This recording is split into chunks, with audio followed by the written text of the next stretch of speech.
नाज़रीन, डेरा मुराद जमाली जे ॻोठ गोरशाणी में ज़मीन जी मालिकी तां झेड़े सबब 2 ॼणा क़तल थी विया आहिनि। मार्च विलन में अब्दुल मजीद ऐं रमज़ान शामिल आहिनि, जिन जा लाश अस्पताल मुंतक़िल कया विया। अवां नाज़रीन दुखंदड़ ख़बर ॾींदा हलूं। डेरा मुराद जमाली जे ॻोठ गोरशाणी में ज़मीन जी मालिकी तां झेड़े सबब 2 ॼणा क़तल थी विया आहिनि। मार्च विलन में अब्दुल हमीद ऐं रमज़ान शामिल आहिनि, जिन जा लाश अस्पताल मुंतक़िल कया विया।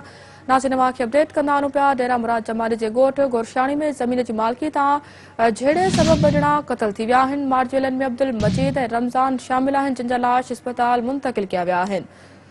डेरा मुराद जमाली जे ॻोठ गोरशाणी में ज़मीन जी मालिकी तां झेड़े सबब 2 ॼणा क़तल थी विया आहिनि। मार्च विलन में अब्दुल मजीद ऐं रमज़ान शामिल आहिनि, जिन जा लाश अस्पताल मुंतक़िल कया विया।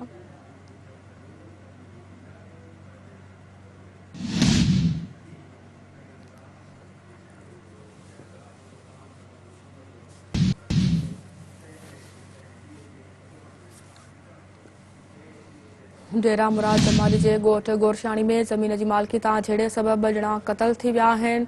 मार्च विलन में अब्दुल मजीद ऐं रमज़ान शामिल आहिनि, जिन जा लाश अस्पताल मुंतक़िल कया विया।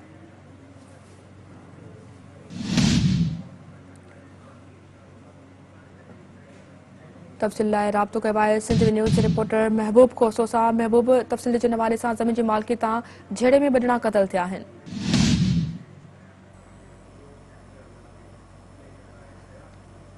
महबूब, अपडेट कजो इन हवाले सां। डेरा मुराद जमाली जे ॻोठ गोरशाणी में ज़मीन जी मालिकी तां झेड़े में 2 ॼणा क़तल थिया आहिनि। गोरशाणी बिरादरी जे ॿिनि धिरनि में ज़मीन जे तकरार ते झेड़ो थियो आहे, जंहिंमें मुलज़िम जेको आहे